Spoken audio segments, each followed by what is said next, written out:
Hey guys, it's me again, Eric, here at Mountaintop 9, and today I'm going to be talking about a movie called Mortuary. Mortuary was released in 1983 and it was directed by Howard Avitas. Vestron Video put out a sweet slipcase release in 1984, and I have a copy of that right here. This one is still factory sealed and mint shape.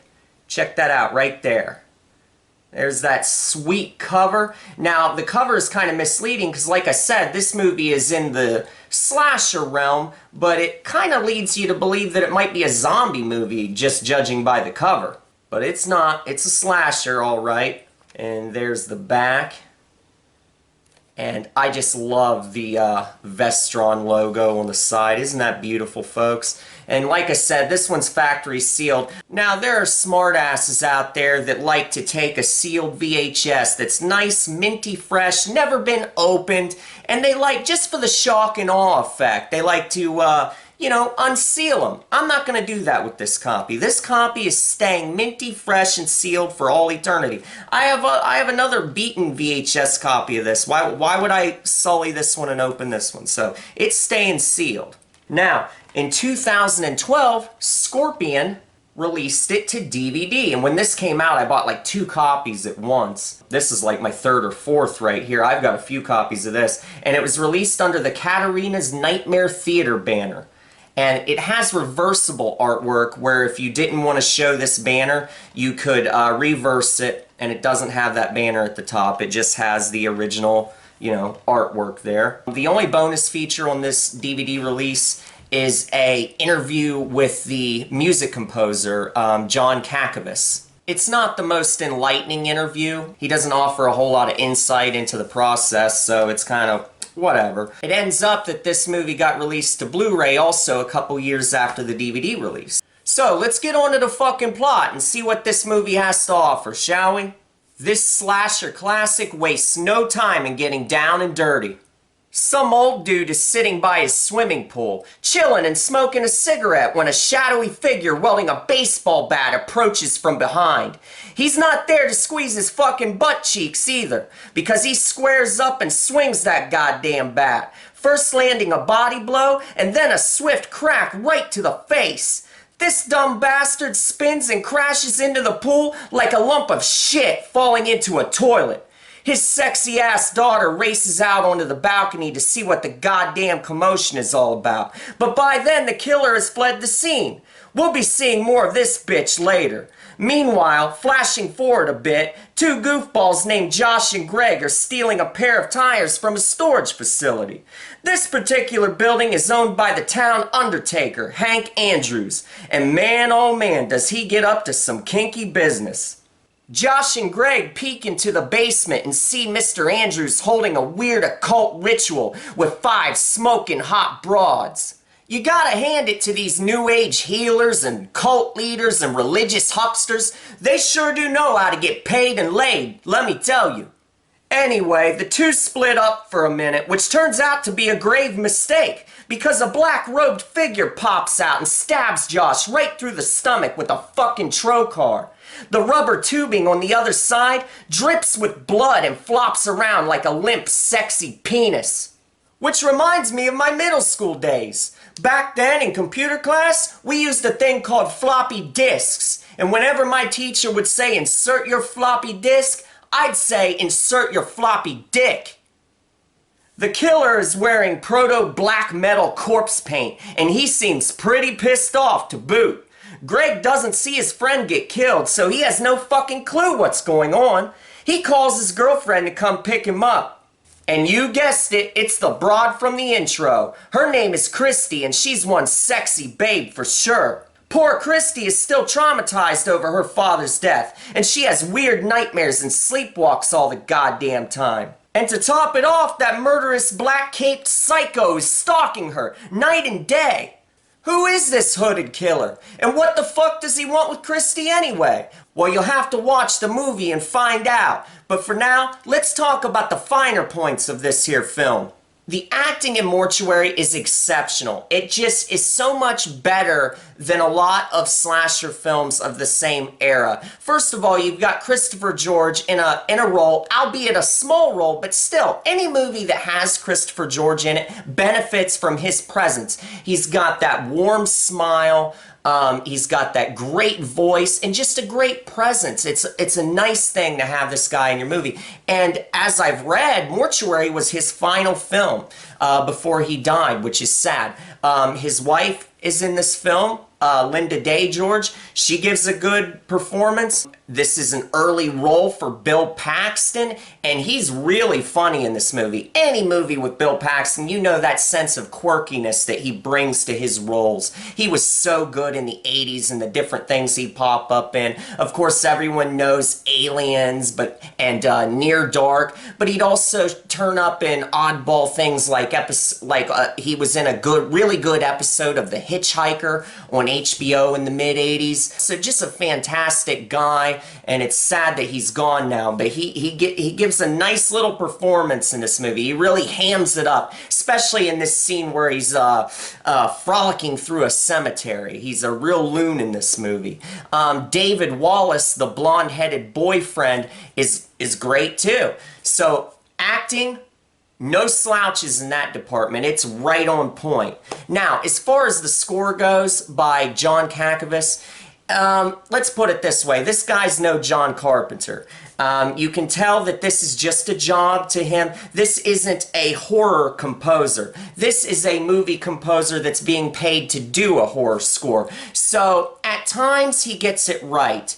There's one scene where Christy is sleepwalking through her house late at night, and we've got the shadowy killer outside, and he's stalking her out in the darkness, and there's a really morbid, uneasy piano piece that's playing during this scene that kind of makes your skin crawl a little bit. It's a nice motif. It's chilling and uneasy and unsettling, but for the most part, this score is a little bit too elegant.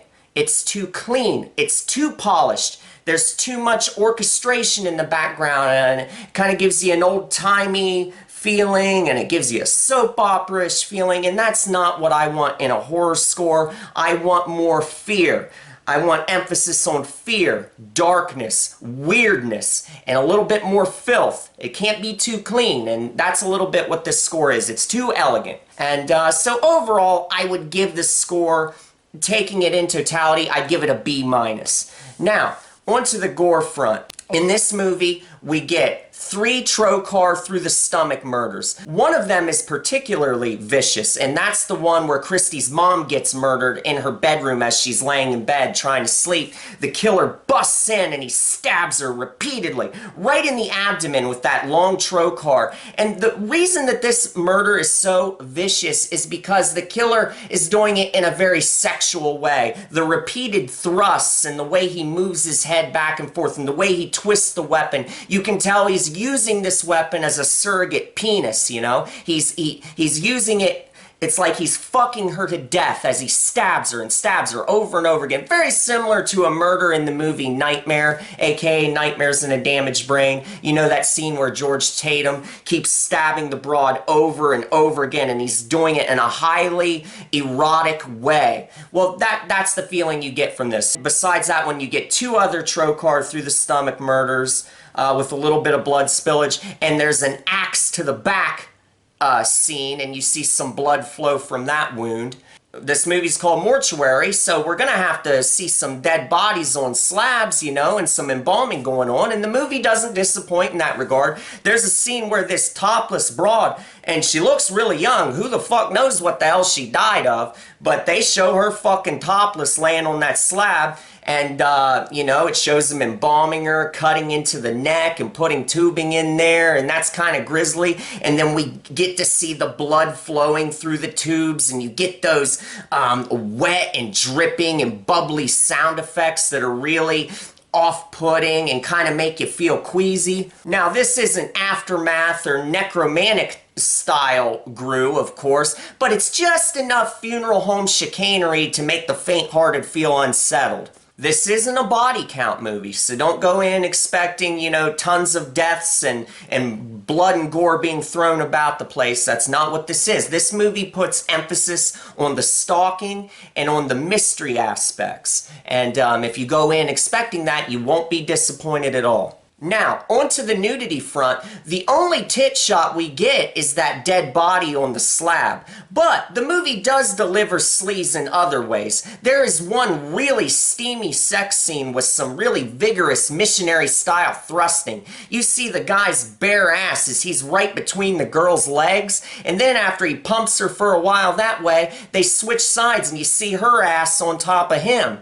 Also, Christy's mom, Linda Day George, shows her soft, pillowy boobs. You can see them real good through her frilly nightgown. And I must say, there is quite a bit of nightgown action in this movie. Both Christy and her mom walking around their fucking mansion with their frilly fucking nightgowns. So if you want to see, you know, some nice cleavage, even though you don't get to see it full on, it still gives you nice little hints here and there. Overall, I'd give Mortuary a very high grade. It is a very solid film, but I think it would have benefited from some extra oomph. A couple extra killings would have went a long way, because in the midsection of this movie, there's a lot of Nancy Drew type stuff, a lot of mystery and whatnot. There's plenty of stalking, but there's not enough killing. It could have done with at least a couple more. You know, the boyfriend hangs out in a couple scenes at a roller rink with some other teenagers. Why not have a couple of those teenagers get killed? They could have easily written in a couple extra deaths. They could have had someone get stabbed through the goddamn throat with a trocar and have the blood flying out the back, you know. They could have had someone else get, you know, slashed up, throw a little bit more blood around, add a couple more deaths. It really would have helped the pacing in the midsection and elevated this movie quite a bit, I think, in a lot of people's eyes. Because as it is now, it's a good movie, but it's not a great movie. The atmosphere, like I said, is good. This movie is well shot. The score is professional. So, yeah, I mean, it's right on target. And that final part of the movie, it's got this happy birthday to me style ending where you have the murder victims, the people who have been killed throughout the film, they're all gathered around in a real grisly fashion on display. It's got that kind of thing going on at the end. And also, the final frame is a real fucking doozy. So, watch out for that one. So, yeah, guys, if any of you have missed out on Mortuary, definitely pick up the movie. Definitely grab the Scorpion DVD or the Blu-ray because the print looks really good. It sounds great. It's light on extras, but who the fuck cares? Get it and watch the movie. That's what really matters. You know, this was a special time in horror, the early 80s, and it never dies. It never gets old with me, and it shouldn't with you either. So, thanks a lot, guys, for watching this video. Feel free to click like, leave me a comment, and remember, if you're new to this channel, subscribe. I'll see you guys again next time.